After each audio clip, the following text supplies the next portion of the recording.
कपड़े धोने वाली बहू। शादी के पहले से ही विभा को कपड़े धोने का बड़ा शौक था। कभी नल के नीचे तो कभी तालाब के पास। अरे मेरी नीली वाली लुंगी नहीं दिख रही है।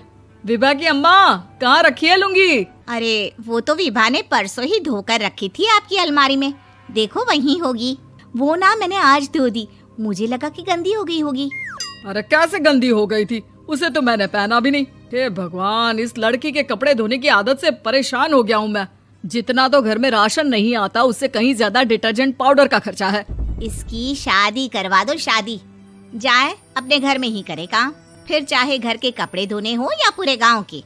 हाँ ठीक बोल रही हो, देखता हूँ मैं कोई लड़का। वो दिन भी आ जाता है जब विभा को देखने लड़के वाले आ जाते हैं। लड़की मुझे अच्छी लगी। होने वाली सास कहती है, बेटी अगर कुछ पूछना है तो पूछ लो।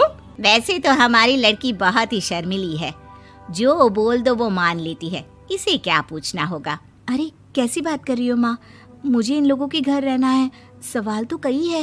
हाँ हाँ बेटा, पूछ लो ना, क्या पूछना है। आप लोगों के घर कपड़े कौन धोता है? सास का मुंह बन जाता है। देखो, अगर तुम ये कहना चाहती हो कि तुम्हें कपड़े धोने नहीं आते तो सुन लो, कपड़े मैं ही धोती हूँ, लेकिन तुम्हारे आ जाने के बाद मैं रुमाल तक नहीं धोऊंगी। अरे चुप रहना भाग्यवान, बहू बेचारी घर आई नहीं, उसे डराना शुरू कर दिया। वो क्या है ना बिटिया, अभी तक तो ये कल्लू की माँ ही धोती थी, लेकिन अब तुम्हारे पापा तो दहेज में वॉशिंग मशीन देंगे ही। तभी विभा की माँ बोल पड़ती है, सवाल भी पूछा तो क्या। वैसे भाई साहब, मशीन की तो फिर भी कपड़े धोने की कैपेसिटी होती है, मतलब जो बिटिया दे रहे हैं ना विभा, इसे कपड़े धोने का बहुत शौक है। ये आप लोगों के क्या, आस पड़ोस गांव मोहल्ले सबके कपड़े धो दे और उफ तक ना करे। बाहर देखा नहीं आपने कितने कपड़े सूख रहे हैं, सब हमारी बिटिया ने ही तो धोए हैं। बस भी करो ना माँ, शर्म आ रही इतनी तारीफ सुनकर। और तो और एक दाग निकाल कर दिखाओ तो मान जाऊं। हाँ अच्छा, माफ करना बेटा, मैंने गलत समझा। हमें तो रिश्ता बहुत पसंद है। और ऐसे जुड़ जाता है रिश्ता कपड़े धोने का शौक रखने वाली विभा का। उसकी शादी हो जाती है कोयला फैक्ट्री में काम करने वाले कल्लू के साथ। शादी के बाद अचानक विभा चिल्लाती हुई सास के पास आती है। सासू माँ, अरे सासू माँ कहाँ है आप? ये तो धोखा है, धोखा दिया आप लोगों ने मुझे। इसे ससुर के चक्कर के बारे में पता चल गया। अरे तो उसमें तुझे क्यों धोखा मिला है? अरे नल में पानी नहीं आता, कपड़े कैसे कब धुलेंगे? अच्छा, तू पानी नहीं आ रहा उसकी बात कर रही है। तो आपने क्या सोचा? कुछ नहीं। अच्छा, तेरी माँ ने कहा था कि कपड़े धोने का शौक है तुझे, याद आया मुझे। शौक बोलकर कपड़े धोने वाले मेरे जुनून को कम ना आके सासू माँ, कपड़ा धोना मेरा गुरूर है।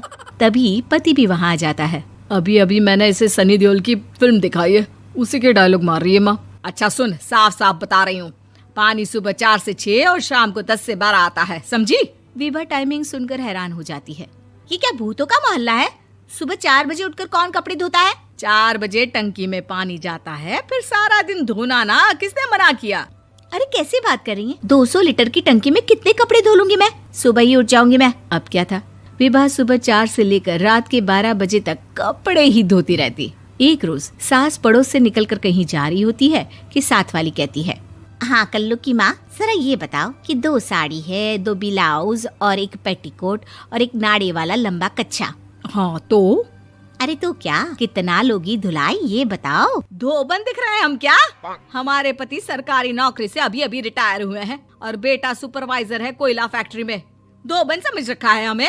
हाय रे कल्लू की अम्मा, माफ कर दो, वो तो मोहल्ले में यही सब बता रहे थे कि तुमने बहू को कपड़ा धुलवाने के काम में लगा दिया है। सास को पड़ोसन की बात सुनकर गुस्सा आ जाता है। वो घर पहुंचती है जहां घर के बाहर ही इतने सारे कपड़े सूख रहे होते हैं जितने कि किसी धोबन के घर पर। अरे ओ कल्लू की दुल्हन, बाहर निकल। माँ जी यहीं आ जाओ, बाथरूम में चादर धो रहे हैं हम। अरे अभी हम धोते हैं, तुमको बाहर निकलो। ये आस पड़ोस वाले बोल रहे हैं कि हम बहू से कपड़े धुलवा कर उसे कपड़ा धोने वाली बना दिए हैं। अरे छोड़ो ना माँ जी, किन लोगों की बातों में आती हो? आस पास के लोगों का तो काम ही होता है कि वो किसी तरह सास बहू को लड़ा दे। बहू सारे घर के कपड़े धोती है, ये क्या कम है? बोलिए। सास को भी लग जाता है कि वो बहू का ये सनकीपन नहीं छुड़वा सकती, इससे अच्छा है कि खुद ही चुप हो जाए। एक रोज सास और बहू मंदिर जाते हैं, जहाँ सास की साड़ी वहाँ खड़ी भीख मांगने वाली से मिलती है। माँ जी क्या बात है, आपकी साड़ी उस भिखारन से कितनी मिल रही है ना? हाँ हाँ देखो तो, दोनों की साड़ी मिल रही है। क्या बात है कल्लू की अम्मा, तुम खुद को तो अफसर की बीवी बताती हो और ऐसी सिंपल सी प्लेन साड़ी पहनकर घूमती हो। सिंपल और प्लेन नहीं है ये साड़ी। तो क्या सोने के धागे से फूल बने हैं? कुछ भी सासू माँ, कुछ भी। हाँ बने थे इस साड़ी में सोने के धागे से फूल। मेरे पति लेकर आए थे मद्रास से स्पेशली मेरे लिए 10,000 की। ताहे भाई साहब इस भिखारन के लिए भी सेम टू सेम साड़ी लेकर आए होंगे 10,000 की। सास उस वक्त तो कुछ नहीं कहती, लेकिन बहू के साथ घर आती है और अलमारी से एल्बम निकाल कर लाती है। ये साड़ी देख रही है, ये वही साड़ी है जिसे मैंने अभी पहना था। इस साड़ी में ये जो चमकदार फूल दिख रहे हैं ना, ये सोने के धागों से काढ़े गए हैं। लेकिन तू लोकल वॉशिंग मशीन ब्रश से घिस घिस कर सारे फूलों को निकाल कर साड़ी प्लेन कर दी। मुझे माफ कर दीजिए सासू माँ। और तो और, जब मैंने तुझे तेरी गलती के लिए कुछ नहीं कहा, लेकिन तूने तो सबके सामने मेरा मजाक ही बना दिया। क्यों? बहू को समझ में आ जाता है कि अब से उसका कपड़े धोना बंद।